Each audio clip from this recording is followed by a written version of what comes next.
Welcome back, guys. Today we're starting off in the garage. The new patch hit 1.7.75 and we're looking at the Westland Whirlwind Mk.1 British heavy fighter, which was, well, had the first flight in 1938. And I tell you this because I want to talk about its current placement in the game, especially in realistic, but simulator isn't that much better though. 5.0 BR. Let's take a look at the tech tree. Yeah, it comes right after the Bullfighter Mark 1, which is also 5.0, so yeah, sure, same BR would make sense, maybe, but the Mosquito Mark 5 is at 4.3 BR and has way more cannon ammo and also has machine guns. Also gets an air spawn, as does the Whirlwind. Luckily it gets an air spawn realistic, otherwise it would be utterly useless. You also have the Mark II Hispanos instead of the Mark I Hispanos. And in some use cases the Mosquito also performs better, because it has the stronger engines and so on, and the Whirlwind is a bit more maneuverable. It can turn better, and you can also troll your single engine fighters a bit more, but it's still a heavy fighter, so you won't doing any crazy stuff. Well, with the exception of maybe against the Focke-Wulf 190A model. So 5.0 for a 1938 aircraft. I tell you, I got in a lot of matches, pretty much 70% of the matches I played, where I flew with Hornets. This thing, a post-war heavy fighter, or against Yak 3s, a post-war single fighter for on the enemy side, or against F-82s, post-war long-range fighters, and against Bearcats, also post-war fighter. This is a pre-war design, pre-World War II, and it gets put up at 5.0 against post-war planes. Yeah, that's the thing that I want to talk about with this plane. Yes, it's not a very weak plane, so you cannot put it to the other post-war planes. I agree, but this thing cannot be put in the game any higher than 4.0 or at the most 4.3, like the first Mosquito in the tree. Everything else makes no sense. Yeah, it is capable of doing decently well for a heavy fighter, 1727. Let's say pretty much all planes where you can shoot down twice as many planes as you got shot down are good enough for its BR. But I still think that not everyone will do as well, and some people have worse matchups or have worse teams. I didn't really have good teams, to be honest. I had lots of Spitfire pilots doing crazy stuff, but still not the worst. It can be even worse. So yeah, that's my take on the Whirlwind, and now we'll jump into some gameplay action as well.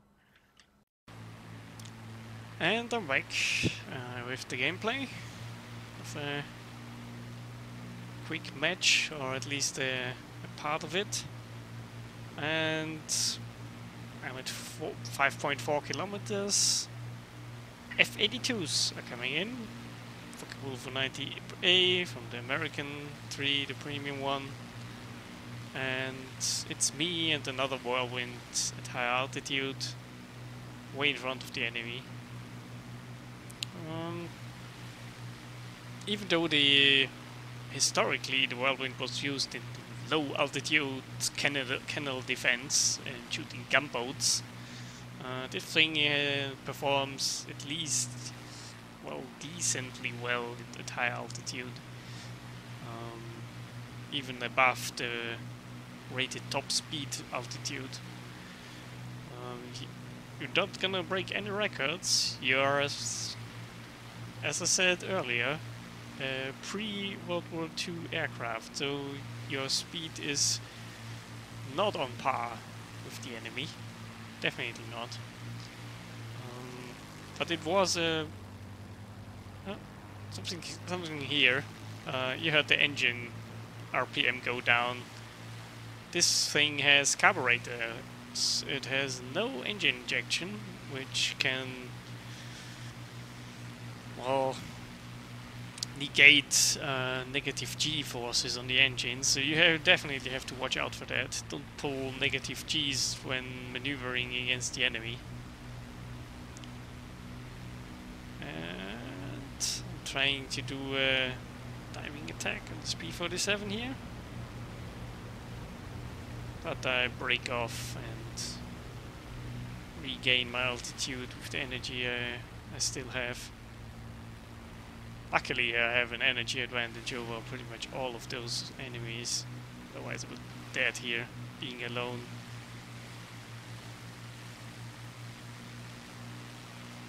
And as you can see, if you get up at high altitude and lose the speed, and also you have to maneuver, it's a pretty sluggish aircraft. The 190 tries to come up, but I think he misjudges my energy. And we punish him for that. Now I already have no advantage anymore because of this attack. Because the Focke-Wulf that's coming in, yeah, he's pretty much on the same altitude level. Here I do a negative G maneuver, which is bad. Engine RPM goes down, I don't accelerate anymore. It's getting a bit hairy. The Focke-Wulf is coming. P-51 is also coming in. I choose to stick to the P-51. And the P-51 comes along. And we blow him up. Now I need to dive quickly. Focke-Wulf is coming. And also you have to watch the rip speed of this plane. Luckily, apparently the Whirlwind is more maneuverable and than the Focke-Wulf is, even in high speed dives. So that's a good plus on for this plane. You definitely have the ability to counter the Focke-Wulf. Another P-51 down there, but I think he's already damaged. So I will use the little bit of the remaining ammo that I have to punish him. Focke-Wulf makes a wrong engagement run, and I blow him up. At this point I'm pretty much out of ammo. Also, a really bad thing about this plane, if this plane had 600 rounds like the Mosquito, I would say, yeah, maybe keep it at 5.0 or 4.7 and it will be fine, because you have cannons and lots of ammo. That Focke-Wulf who tried to shoot me for a very long time crashes now. Yeah. So, yeah, I did get 3 kills here with one flyout and without rearming, but now I assure you I'm out of ammo, because you only have 60 rounds per cannon, which is not a lot. The maneuverability of this thing is decent for a heavy fighter, but nothing special. The top speed, yeah, there are way faster planes at 5.0 or 4.7 than this plane. As you can see, yeah, we are accelerating slowly here, but it's not that great. One other good thing, the engines don't overheat. You can whip that thing for pretty much forever, and it doesn't really matter what you do. The engines don't really overheat. They only go into orange, but they don't care if you whip that thing for 10 minutes. So that's definitely a plus. We will win this match here now. I think one of the enemies crashes and the other one gets shot down. I hope this showed that, yeah, you can do high altitude fighting and also some diving in this plane, but don't try to catch German fighters in a dive. You will lose the wings, I assure you. I did that, saw it, never gonna do it again. So, next clip I will show you that it can kill bombers, but I will also tell you that it is not a reliable plane for a bomber killer because of the low ammo count. And here we are back in another match of the Whirlwind, where I will want to show you that yes, you can engage bombers, but it's not the best plane for it. Especially attacking B-17s, for example, is really unreliable. Half of your rounds will spark, even with the stealth belt on it. And yeah, the other ones, the Mk.1 Hispanos, they are not that powerful like some Hispano Mk.5s that you will find on the Hornet, which often gets in the same matchups as this plane. Maybe not against B-25s, but I can assure you that B-25 is not the most regular plane that you will see. And doing a diving run, B-25 is trying to evade, and we use up pretty much over half of our ammo already in this small engagement run here. So if you think that you want to hunt bombers with this plane, you're pretty much out of the match after shooting 1 or 2 bombers. Because you then all have to fly back to base, and if your team isn't really competent, then yeah, that's it. I lost a lot of matches, including this one, because I had to return to base and couldn't support my teammates at high altitude. This will get you killed quite often. And now, a lot of ammo again, and I'm flying back to base. So, that's only my take on bomber hunting with the Whirlwind. So, yeah, let's get back to the garage. So,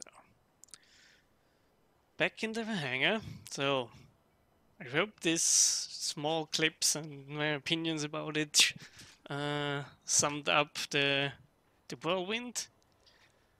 I think the low ammo count will be pretty bad in sim, because let's take an EC map, a big one, and you fly somewhere and you shoot a bit and you run out of ammo, and then you have to retreat out of the fight and rearm after maybe shooting 1 fighter because you didn't your shots were not on target right at the start. So the efficiency of the Whirlwind isn't very high, and Also, the modifications, they don't really give you that much of a performance increase, so I think my opinion will not change when I spaded it. You also have no option of any bomb armament or rockets, because that's the fighter variant. Maybe they will put in the fighter bomber variant later. I don't know. Maybe they will. I hope they will. I'm really happy that they put this plane in the game, because I wanted it for over 3 years, I think, or even longer. I'm a fan of its design. I really like it. I think it was way ahead of its time and one of the best machines that the British designed at the start of the war or pre-war. But I think it needs fine-tuning on the BR. It definitely does. And yeah, the Sim BR 4.7, it will not really help you. It's still a 450 spawn point plane for rank 3 battles in the EC games, or maybe you take it as a starter plane in rank 4. But it will not perform well in any of those matchups. I give you that. So especially the short combat time that you have in this because of the low ammo count is really hindering this aircraft. You can play around the weaknesses of a plane, but if you don't have enough ammo to stay in a fight, yeah, you you still have a very limited impact on the game. So that's it for today, guys. I hope this was informative. See you next time.